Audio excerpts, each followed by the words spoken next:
it's awesome to see your hand at work in the lives of so many people, and recognizing that you call each of us, Lord, in a different way. And so, Lord, I thank you for your goodness, your grace, your mercy. Be with us tonight. And we ask all these things in the precious and holy name of your son, Jesus. Amen. Amen. So, Brother Terrance, would you come and just share with us what's on your heart and how God led you here?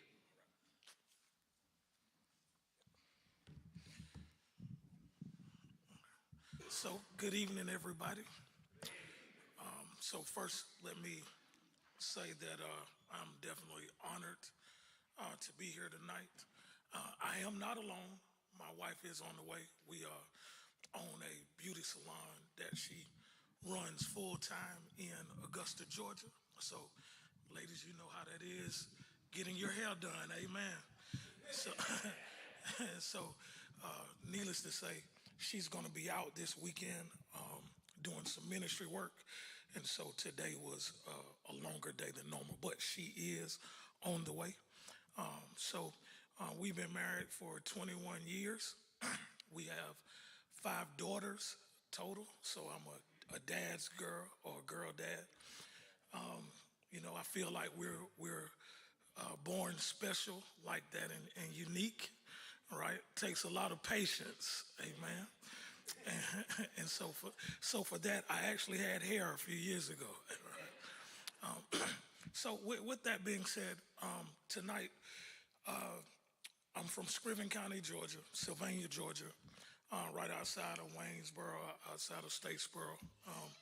So I was born kind of in the rural area. Well, the whole area is rural, if you let people tell it. But we do have a city, and we do have a park. She outside. You help her. My wife outside, but she home. Yep. Somebody, please. Yes. Amen. Thank you. So, you know how in small towns, you know, really, you know, close knit family. So I'm an only child. Some would say spoiled, right? But I won't say that. So, but my dad is James Thomas, and my mother is Sheila Thomas. So growing up, I'm really a lover. My first love before music, and Jesus, right, would have to be baseball. Like I'm talking about Dale Murphy, the whole, like I had everything. And I really had a chance to play baseball on another level. However, in high school, I kind of found, you know, my love in music, and I kind of wanted to pursue it, and they was like, you couldn't do both. So with that being said, I do love baseball, I love fishing, and I love music. Let me say that again.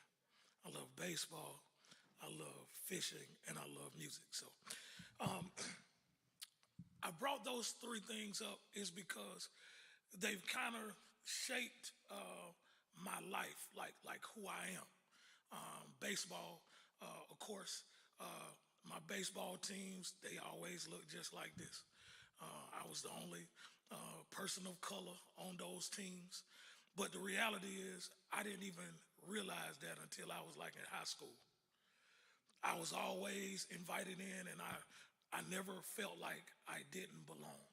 I think that's important because my aim and my goal has never been able to serve from a place of color. I've always been able to serve just because God said so. Amen. And so with that, it bridges my life, because the same thing with loving to fish. It's just something unique about it. The unknown, you with your lure, and being willing to do whatever it takes to find the right lure to make the fish bite. That's really what the goal of ministry is. Okay, you don't like it like this? Hey, how about we give it to you like that? The other goal is music. Music brings us so close together because music helps us communicate when our words can't. Now, the reality, this music journey was really hard for me because when I graduated, I went to the military. So I'm straight in, right out of high school. 7 days later, I'm in San Diego, California. I'm the last naval group to go through. We learn all these different things, but I'm away from home and outside of that. And can you imagine a country boy going from Georgia to San Diego, California? Oh my God! I mean, yes. And so many things, so many opportunities, but yet there's so many choices to make. And I'm growing as a young man, trying to figure it out. But what's again the great part of it is now I'm meeting even more people, even more nationalities. I'm being exposed to different languages. And guess what? The person in me, I was trying to learn them languages. I was like, wait, what you said? Because I need to know what you said. Not just because I wanted to know what they said about me, but I really want to be able to serve. And so one of the things, I was a chef, a yep, I'll try that later. Culinary specialist. And I served for the officers. And one of the things, there were a lot of Filipino officers. So can you imagine me trying to serve them?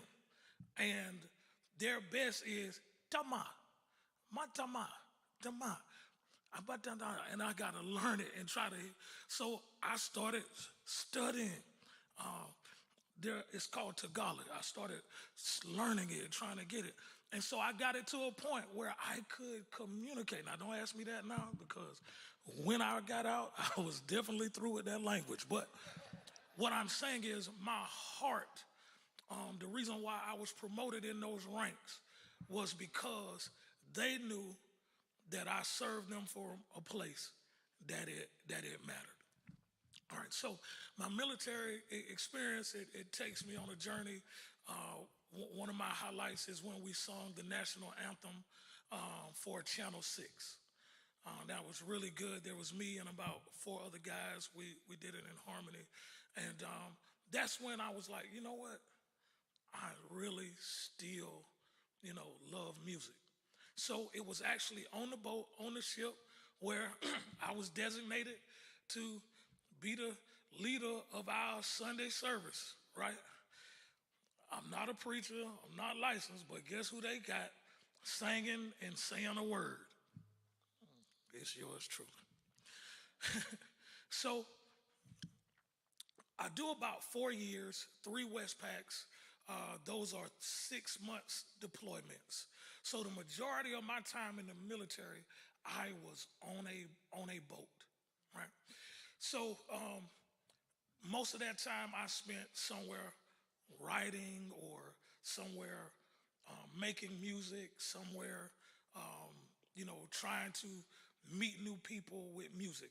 Music just took us wherever. And so we became, whenever we went into port, you can hear call us over the intercom. It would be us that they would want to go sing in these new territories. And so I can tell you, singing got me out of a lot of work. Amen. So needless to say, it was good. I definitely loved it. Had some great memories. Once again, the common theme is serving my country, right? So now in 1997, I'm honorably discharged, right? I'm super proud of that accomplishment, right? Not many people can say that. Some people can say they have discharges, but to have an honorable discharge means you've done the work and you've done it at a high level. And so I'm grateful and thankful for that. Well, I come home, love home. Now I have a daughter, and I'm trying to make it work. And so I'm doing these applications, and everywhere I go, they're saying, oh my God, I mean, you're so awesome. Wow, you are amazing. And then when I called back, they were like, yeah, you're overqualified for this position. And I'm like, I mean, what you mean? I thought I fit everything. I checked off the box. You told me to say, what time are you available? Say, oh, any, but it was just, you're overqualified. And so I would work little odds and ends, but it wasn't enough to be a grown man, right? So I started doing some work as a mortician. So it was a place, right? No, it sounds scary, but what I loved about the job was being able to sit down with those families and move them from tears to smiles. It was really comforting to know that in somebody's most hurtful moment, you could actually be a glimpse of light. And I actually found a niche. I actually went to Ogeechee Tech and I graduated with honors in mortuary science. However, I didn't pursue it as a profession because I really only wanted to deal with the people. And they wanted me to really deal with the stuff behind the people. If you know what I mean. And so I rather deal with the people, amen. So, but I said that, but once again, even in that, I'm working, I'm striving, and I'm serving. So now I meet my wife, and we are in the process of we're married, and her dad is a pastor as well. And so I met her going to church, right? I was supposed to be playing, but I was watching the keys, but I was watching her too. Yeah, so we're from the same hometown, and we have a daughter, right? And so this part I want to lead into it is because being a young man with a lot of responsibility. And I feel like I was raised the right way, that a man always takes care of responsibilities. And number two, he also owns up to his mistakes. He's accountable. That's what a man is. It's not about how many times he fall, right? But it's about how he gets up and how he honors it. And so this part is the most important to me of my testimony. In the year of 2000, I made some choices, trying to make ends meet. Wasn't working. I'm a new husband. I'm a new father, and I get charged with possession of marijuana with intent to distribute. All right. I say I get charged, but the reality is not only was I charged, I was absolutely guilty. Here it is. I'm in the courtroom. I'm dressed to impress because that's really all I know. And I'm in the courtroom, and the judge says this to me. He says, young man, he said, if your freedom was based upon the way you were dressed, he said, you are the best dressed and well-spoken defendant, mannerable. Everybody talks about your character and how well you do and handle yourself. He said, if it was based upon those things and those merits alone, you will be a free man. He said, however, those things have no jurisdiction in this court, and I now sentence you to 10 years in the Georgia State Penitentiary. All right. He hit the gavel, and I remember a scream from my mom. I still hear it today. It comes a point when, as a child, when you really realize how your family has sacrificed and given up everything, and you've just been entitled.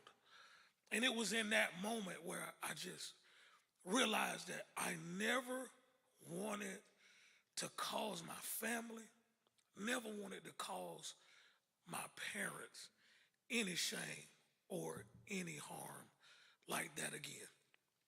Of course, I'm glad of this one thing, that even in the moments that you're ready to change, that you still have to go through the process. And that process of prison, I can tell you today, I would not want to know my life without it. Because not only was that when I found myself, that was when I found my way back to God. I mean, only God could orchestrate a story like this. I'm given 10 years, right? This is what they call a felony. So the state requirement is that you do a third of your time. So a third to me, right, is at least 3 years. So when they came to me, asked me to fill out my paperwork, man, I scribbled that thing. I got 3 years to figure this out. I ain't finna be going nowhere no time soon, because that's what everybody told me. Well, one day, it's less than a year. I've been in and I'm on the phone with my wife, and she said, hey, listen, don't tell nobody. She said, but you got a date in the computer. And I'm like, don't play with me. Like right now, it's not. I don't look at no calendar. I don't look at a clock. Like I don't nothing, man. I just want to sit here and grow. All right. So surely I haven't done anything. I'm watching everybody around me go through all of these requirements that you have to do to get out. I haven't been fitted for anything, nothing. And sure enough, guys, they call my name. Now I got a dilemma because I'm over on the other side, but I don't have none of the clothes you're supposed to wear out. I don't have none of the shoes. I actually wore out of prison what I wore in. I need you to hear that. I actually wore out of prison. I never wore the prison uniform that tells you that you are released. I wasn't thinking much of that, but then I went to the probation officer. I'm sitting in the probation officer for 2 or 3 hours, and everybody's coming in, looking at me how y'all looking at me now.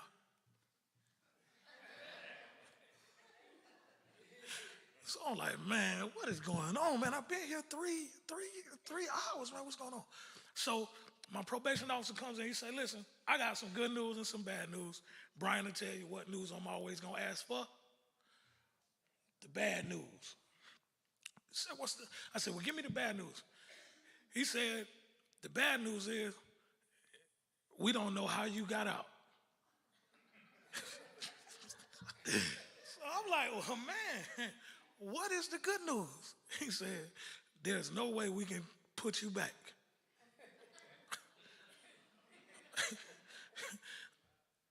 It was at that moment I realized that God had a plan for me. And ever since that day, I realized that I would never waste time again, that every moment of my life, I would try to be the best version of myself that I could be. So that's in 2001. Now, what I want to share with you, and then we'll move on, is in that process, I was told to clean up a room. That was my only job. And in that room, I could see legs like out of the corner right there. But I was so scared, like I wouldn't go over there and see. But every day I got my eye on it. Like, I think that's a piano, but boy, I want to go home, so I am not going to. Well, curiosity killed the cat. And I lifted it up, and guess what, y'all? It was a piano. And so I began to play, and every night I'm in there. Now listen, here's the thing. I have not really mastered Christian music at this time. You know, I really just made music for artists and things like that. But now I'm playing and I'm developing, so I'm doing a little mumbling. But boy, I'm so happy because music is my happy place. And one night, y'all know what happens. The guard comes in, and I'm like, he said, oh, no, no. He said, listen, you will never be in trouble. He said, but listen, I'll be going through some things sometimes. He said, when I come to you, when I need a song, he said, I'm going to need you to sing for me. I kind of felt like David in the midst of Saul, right? That's really what David's job was. It talks about how David would play for Saul in the midst of Saul wanting to kill him, but he would sing and worship those evil spirits out. And so, of course, he never told on me. But what it did cause me to do is I had to now learn how to play different songs. That one song was getting old every night. I could see him sitting up in there like, so I started learning and I started writing and I started developing. So I say that because now when we're released, I'm released in Dublin, Georgia. And in Dublin, Georgia is where my aunt is. And she takes me to this football game. And soon as we come in, this guy recognizes me from music way back in the day. And he's like, hey, I know him. He said, don't take him to no other church. Don't let him meet nobody else, like nothing. And so I served at that church from the day I met him till 5 years before we moved to Augusta. That was one of the most important levels of ministry that I would ever be a part of. Not only was I the minister of music, I was the youth minister, Sunday school teacher, and the bus driver. I helped in the kitchen.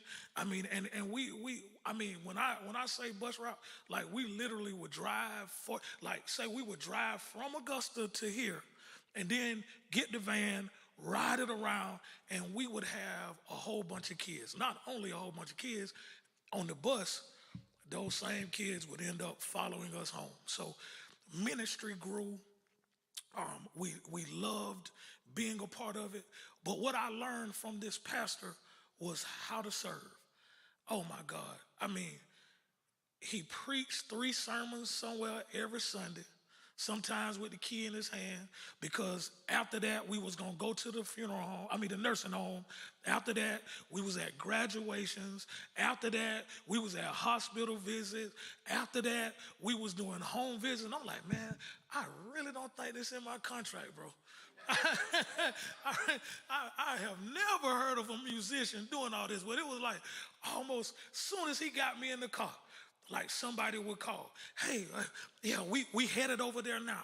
And so I learned because I was able to see how much it mattered when you show up.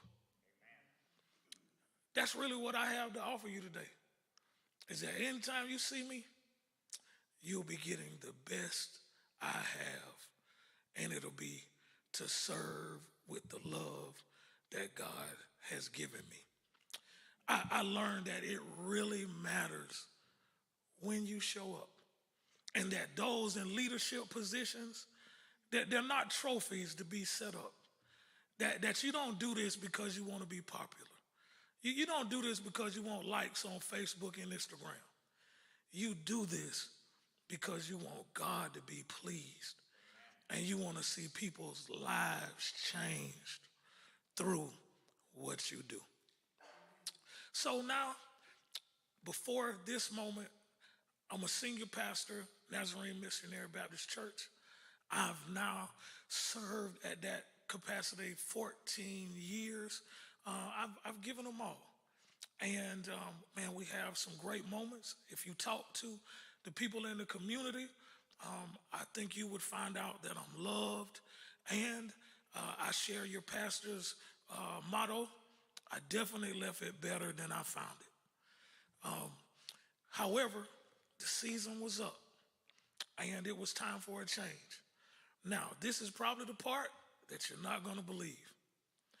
This was not a part of my plan, or probably even Brian's plan, because we only ever laughed at it. Because we met one day in a student improvement council meeting.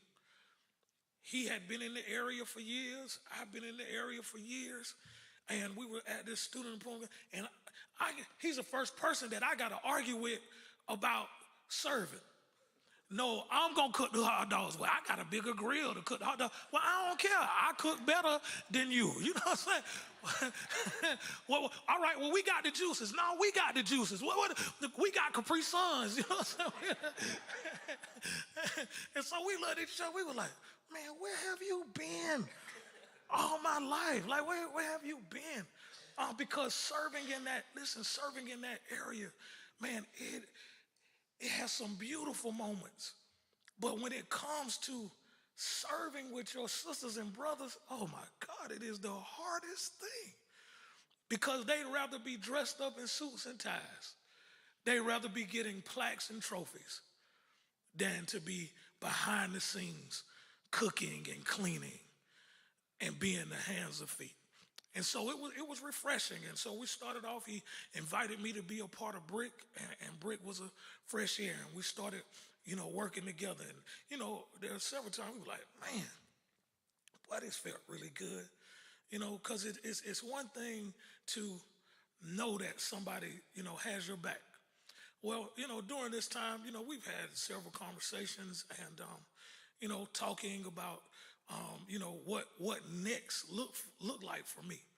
And, I really didn't know. I had several options. I had this one church, really large church in Savannah, that, they really were in pursuit. But I, it wasn't where I feel God had led me. And so in the moment, we're having a conversation, and Pastor Brian says, well, you know what, man? Hey, you always got a place where you can, come and fill in a little bit till you find, where you want to go or something like that. And so I brushed him off. And he was like, hey, man, you found anywhere yet? And I was like, nah. I said, man, I really wanted to, let me, what does that even look like for me and you? And he'll be honest, and I'll be transparent, right? Because I think the elephant in the room is I really was concerned about him.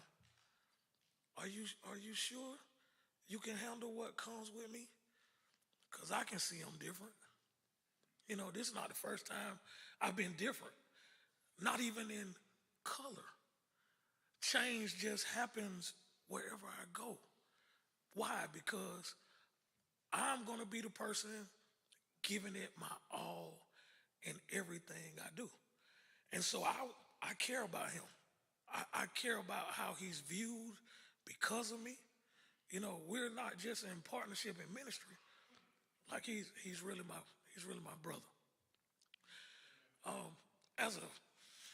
Here we go. Yeah, so I left that part out as a crybaby. Man. All right, so, however, I will say this to the youth. I've learned to embrace my tears because I think a real man is emotionally intelligent and engaged. And I think sometimes our anger overtakes us because we are unwilling to really process our emotions properly. So when they come out, they're just gonna come out, right? However, but I really care about what happens. Like this moment is not just about me. It's not just about my future. It's about all of our future.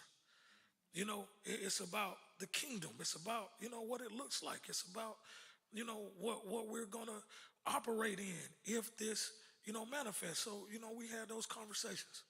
I was really happy when the team brought me in for the interviews because, they treated me like I was a stranger. I mean, they asked me every hard question.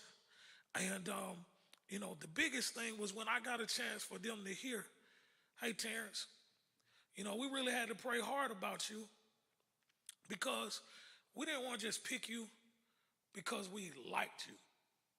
We didn't want to just pick you because you could do music. We wanted to pick you if it was who God wanted us to have. And that really meant the world to me because I only wanted to come to a place where I feel like God had led me. You know, so we're here.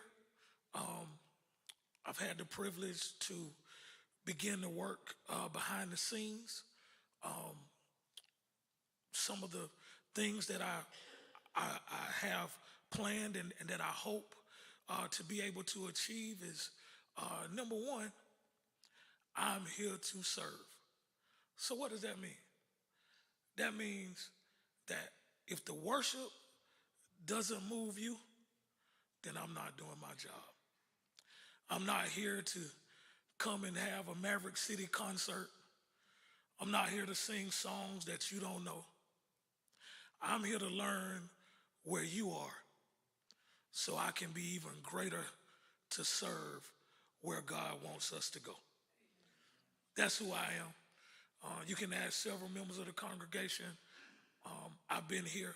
Hey, tell me who your favorite artist is. Give me 3 of them. Tell me, some of your favorite songs. Why? It's because I only want to be a place where I can help and where I can serve. Because that's really what matters to me. So needless to say, Sunday, man, there were a lot of nerves. I'm sure y'all could hear it in that first song because, I was telling the young ladies, when you're singing on the lower register, you need, what's your most important part? What's the most important? Wind. You need your wind when you're singing. That's the most important part. And so I was struggling, but I was glad to get to the high parts. But when we got to that, I have decided to follow Jesus. Man, I heard y'all singing louder than me. I was like, yeah, yeah, we're good. And then when I was able to see the altar call and see so many people, we were moved the same. To me, that's our floor. That's not our ceiling. Every Sunday is a special Sunday. We don't take Sundays off. Every Sunday, we don't wait for Mother's Day to do something fantastic, even though we will do something fantastic. But every Sunday is an important Sunday. So one of the things, I don't know if you got a chance to see it in your programs for Sunday, we'll have when Brian does his sermon series, we'll have a playlist for the sermon series because I feel like it's important, not for you guys to come to a concert, but for us to worship together. That playlist will be a scan code that will either lead you, the one that you have now goes to iTunes, right? The next one, we're trying to have it where we'll go to Spotify and it'll be a YouTube playlist. But the whole goal is that you can listen, you can share when we come in on Sunday mornings. Number 2 is we got Fifth Sunday Sing coming up, right? So, but we look to keep up the rich tradition and long term, we look to getting the choir back flowing and engaged. And we look at having everybody to be a part of this music experience. Also, the music school. The music school has been a tremendous blessing everywhere I have went. It allows young people to express themselves. Also, me and Nathan, man, we have had a fun time discovering his unhidden talents. And not only will we unleash music, but man, he's a phenomenal IT guy. He's a phenomenal graphic. We have people here that are good with photography. And to believe it or not, those are the actual things now that moves a church forward in 2025. So you will see a heavy presence of our church reaching out to the community, not just with our physical hands and feet, but you will see a presence on Facebook, Instagram, TikTok, all those places where we can let the community know that we are here. So, along with those things, I just plan on serving from a heart of stewardship to be the best I can be, and to what I don't know to learn in the process. So that's my story in 30 minutes, maybe a little longer, but I appreciate you for your time. Any questions?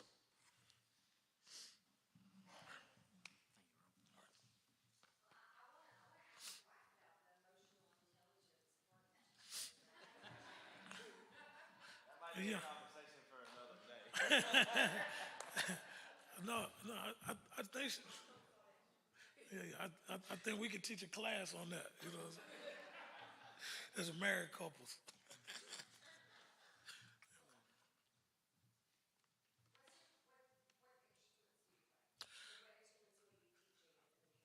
Okay, so the right, oh, all instruments. So I'm only going to list what I am confident in: piano, organ, any percussion instrument, timpanis, xylophones, maracas, just anything that you see in a percussion, cymbals, just all of it. I do know how to do some guitar, but we got a guitar, so I don't even have to go through that. Amen. So, but we plan on teaching all instruments, even saxophone, clarinet, flute. We will be in partnerships with band directors. We have one that's in Barnwell already that was helping when we were in the Allendale area. He's going to transfer. He's open for that. But pretty much all of those instruments, along with vocal, along with music production, which will be the computer and, turning into that. Also, beginning graphics and photography, IT, all those things that'll be under Nathan. Now, understand it's going to take some time to get all that together, but yeah.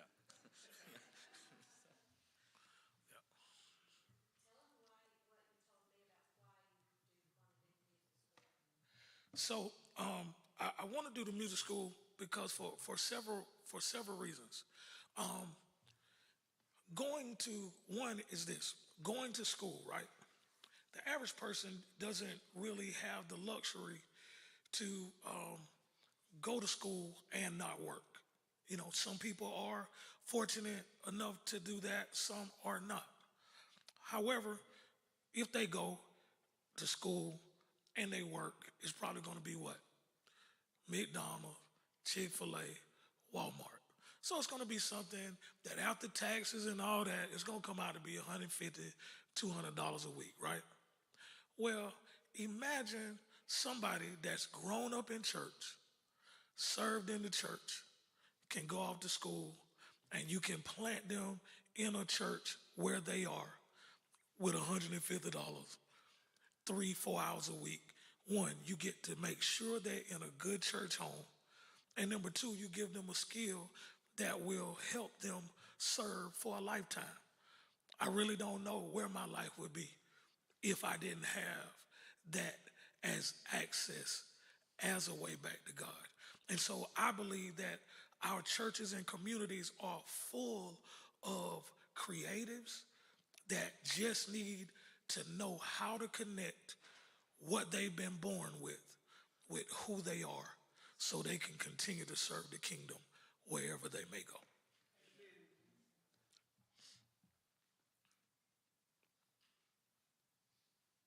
Terrence, I know you said you had a little trouble with the low notes on Sunday, Yes, sir. but you were glad when you hit the high notes. Oh, goodness. And then, you did the songs and you played the keyboard and accompanied. And Yes, sir. how did you feel about the service? Oh, man, I really I felt good. Like I said, of course, y'all seen me, man. It's something about these ears, man. they just will not hold those in-ears. so you see me fighting with that. But other than that, man, I felt it was really great. Let me say this. This is probably like the most excited I've been to work with a group of singers. Man, since I've met them, man, they've grown so much. But the thing I know is we haven't even scaled back the layers of who they can become. And I really believe in 2 years' time, man, we'll have a CD from this church that will, be able to be played in rotation with the best of them. You guys have some amazing young ladies and some awesome, gifted musicians. And I'm just praying that I can help facilitate so you can really see the hard work that they put behind to really manifest on Sunday morning.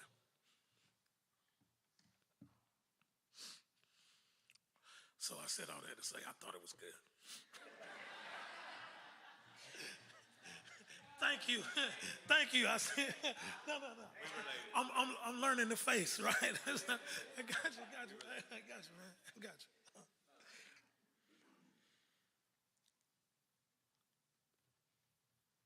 Terrance, obviously you came from being a senior pastor for 14 years. What's your thought process on moving into a ministry of worship, having the opportunity to preach? What's your thought process there, sir? I've always been that anyway. So, no, like honestly, listen, I'm serving, right? So, if I can speak on the behalf of a pastor, I'm not speaking on the behalf of Brian. What I think that is, let me say it like this. On Sunday, when he preached, were you able to say, or did any of you say, ooh, Brian was on fire today? Anybody felt like that? You ain't gonna hurt his feeling. He already know. What I bring to the table in that perspective is I know what it's like to wear the weight of the world on your shoulders and still have to give a sermon. I know what it's like to have to run up and do the sound, come down and make sure the media, pastor, and still focusing on to do a sermon. I want to free him. I want him to be the best version of himself every Sunday. That's my job. I want to do for him what wasn't done for me, because I believe in the law of reciprocity. If you sow it, then you'll reap it. Yep. But I also heard him answer that question earlier, and I want to point this out because I feel like people need to hear this as well. I heard him answer that same question earlier in one of the interviews, perhaps with a little bit more personal note. Music's always been Terrance's thing. It's what led him into a senior pastorate, right? But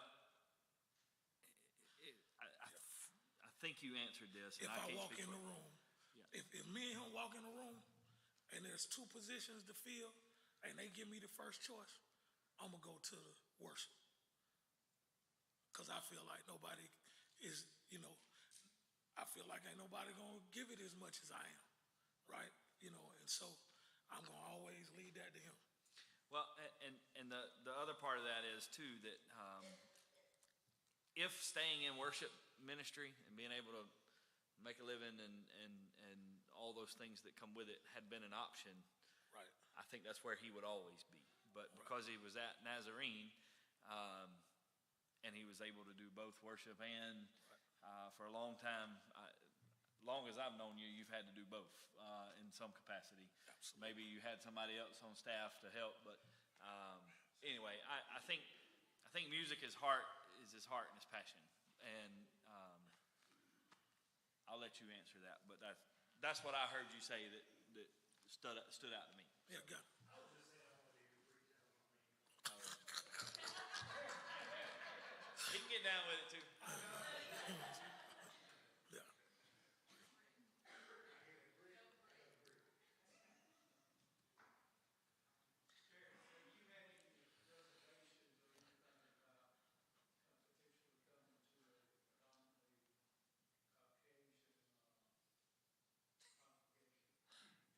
Yeah, no, I share with you. My only reservation was what would happen to him. As far as me, I've been prepared for it all my life. I, you know, Terrance said he was the only black kid in 4-H, the only black kid on his baseball team. He was used to being the only black kid around. it just, yeah, you know, I, no, real talk, like like I, so that's the only reservation I have more reservation about you guys as a church. What will happen with your friends, your circles? I really care more about that than I care more about that. Me and my wife, we're built. You know, when it comes to doing God's will, you don't get to dictate where you go. I honestly, I feel more comfortable here.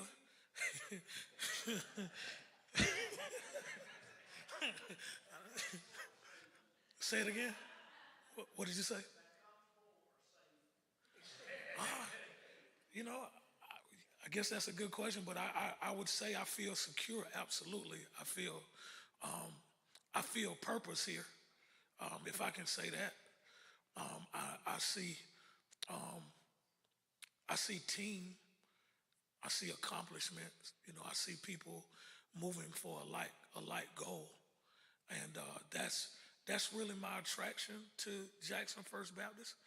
I like the way y'all love on people. Yeah, yeah. I love y'all too, but I like the way y'all love on people. I like that when there's a need in the community, you don't have to jump hoops to show up for people. You can just really meet the needs, and you pull in together. And so, that's really what I love about it.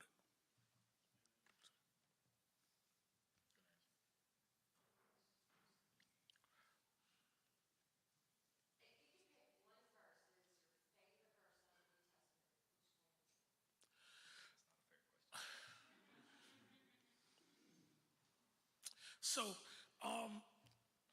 it would be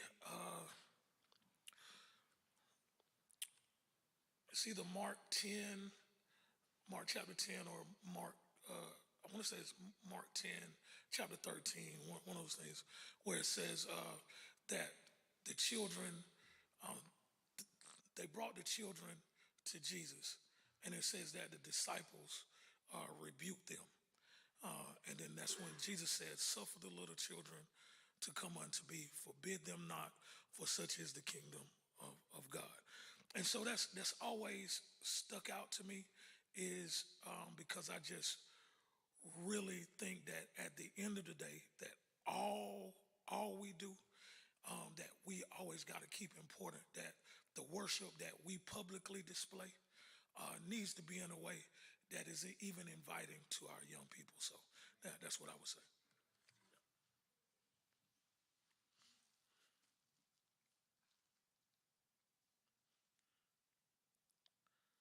Any young people?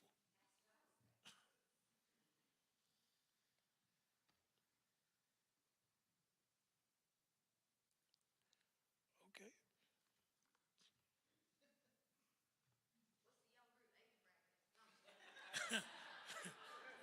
You right. I'm in that group too. Right. That's right.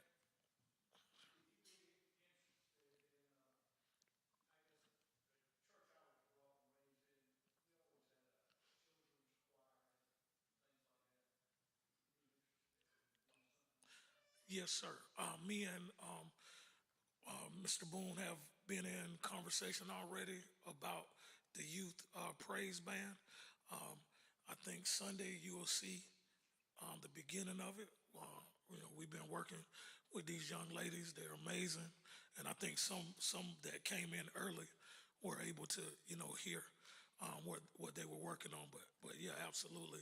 I told Boone that any way that I could support his ministry musically, I'm all for it.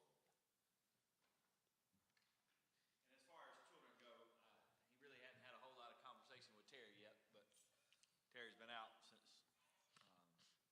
Terrance has been coming around as far as working with some kids and things like that. But I think that would be a natural way to put on from our music school, a way to put on some Recitals, productions, right. recitals, to get parents in the doors. I think a lot comes with that. So yeah, I definitely think that would be a part of it.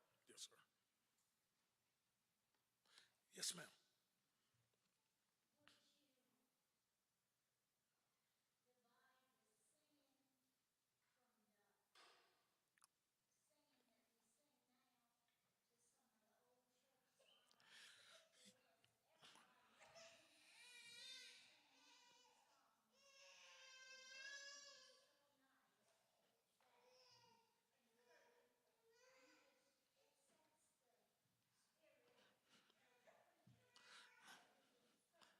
Yes, ma'am. Yes, ma'am. That's definitely my goal. Me and Ashley will be working. Like I said, if you noticed, Sunday we bridged that. I have decided to follow Jesus. In it, had a different, little twist to it, but I could tell you knew the words. So we will be doing a lot of stuff. To just really try to serve everybody. We recognize that there is a, we're from here to here in, how we like it, but I'm definitely going to be doing songs new and old to make sure that every person feels validated and every person is able to, worship in their way. Yes, ma'am.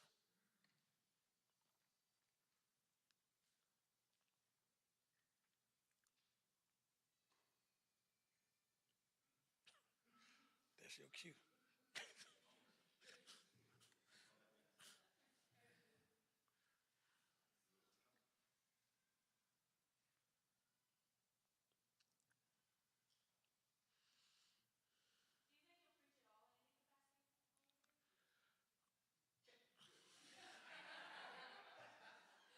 I think there's always opportunities. I mean, always. I think that's been a question from the get-go.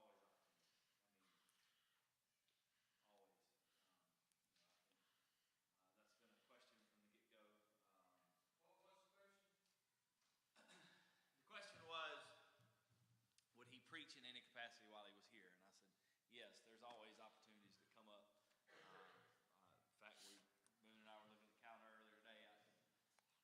My goal and responsibility is not to train him how to preach or bring him up in the preaching. I have that responsibility with Boone, and so Boone will have primary preaching opportunities behind me. However, there's always opportunities where Terrance is a better fit, or Boone and I are not available. We were looking at dates earlier where getting Terrance to fill in when we're not here in June. And so just looking down the road, yes, there's always opportunities. And there'll be some times where we bounce around and fill in for each other.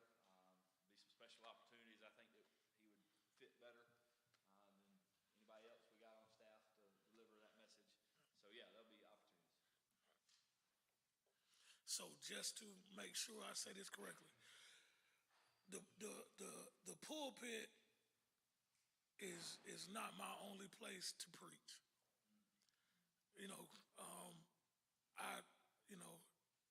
I I've learned that, and so you don't have to worry about me competing with him about that. I really recognize my calling and my place to be here.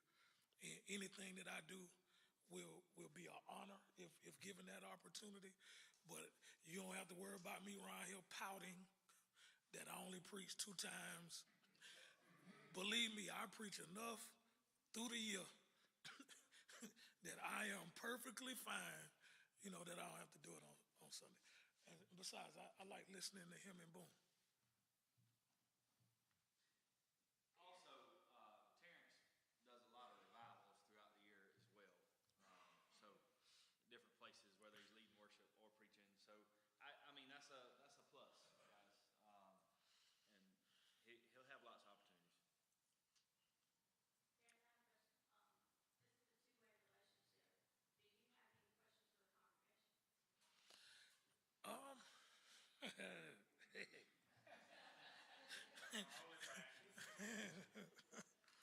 Um, yeah.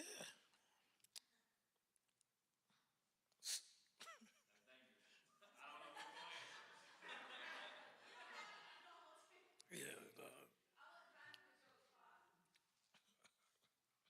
yeah. Yeah, I saved them. Well, I mean, that's kind of hard to do because you really do have, how many people here tonight? We got Right. 75, 80 people here tonight. You got 75, 80 different answers to any question that he might ask. So, that makes it a little difficult. But I will say this. I think he's done his homework well in getting to know us. Not just me, but he's had a lot of conversations with a lot of different people about music, about preference. He went through this phase where he was sending me like 3 or 4 songs a day, asked me to listen to them, rate this on a scale of 1 to 10, how you like it, how you think the congregation would like it, right? And then he did that to several different people. He went back and watched a lot of streams. He called me one day and said, I'm going to call you out. You call me out all the time. I'm going to call you out. He said, what in the world were y'all doing here? And so, yeah. And he said, how'd that happen? I got to know that process so I avoid that. So, we've had several of those conversations where he's gone back and looked at streams and just tried to get a good feel for us and who we are. Obviously, I think we've known each other long enough. He's very comfortable with who I am and my leadership style, but I don't, as far as the congregation goes, I think he did ask some of those questions in some of the interviews and really got a good feel for who we are, but I'm not taking anything away from that. I just didn't want you to think he didn't have any questions because he doesn't care. It's because I think he's already done his research enough to get a good feel. Right. Yeah, I guess that's probably one of the things I omitted, that we are in the process of fixing the stream. I think it's important because, like I said, it's a lot of work behind the scenes that could convey better, in the live stream. That experience is important as well. So we'll definitely be working on that.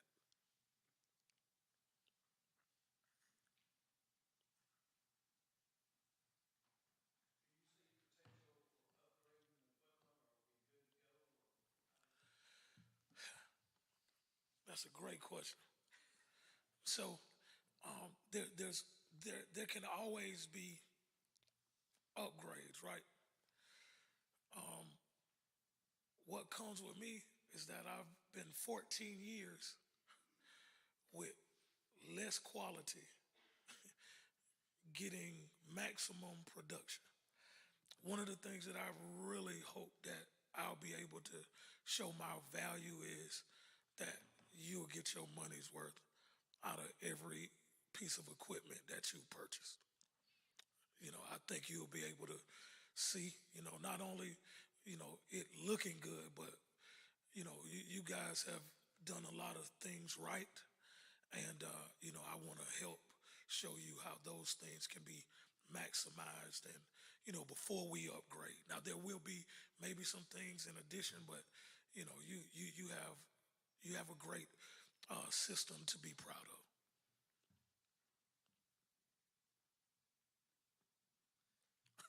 I was down in the basement, boy. I felt like I was in Guitar Center. I was like, oh my God, I'm gonna use this. Dust this off. He brought some gadget out and he was so excited about it, and I'm like, I don't even know what it does. So yeah, more power to you. And he's like, okay, don't worry about it. I'll just take this home with me. I was like, I don't even know what it does. So good luck. Sunday morning is gonna be really good. Yes. So, all right, guys, it is 8:03, so I'm going to last call for any questions burning in your heart. Make sure you get them answered. All right. I do want to say one thing. Terrance, if confirmed, and you become our worship pastor, as far as I know, there's not another church or Southern Baptist church in the area that has diverse staff. I know Yeah, there is. 13 congregations. There is. Yeah.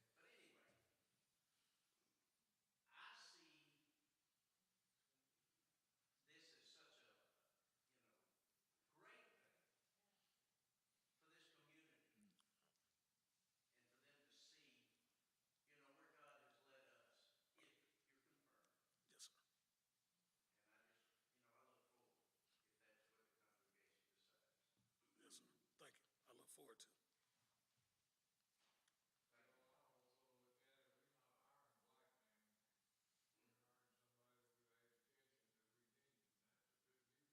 I also look at it, we're not hiring black men. We're hiring somebody with the education that we need, and that's a good music teacher. I think I think we're hiring God's man, and that's what I like. That's what I like more than anything. So, all right, guys, let's do this. Yeah.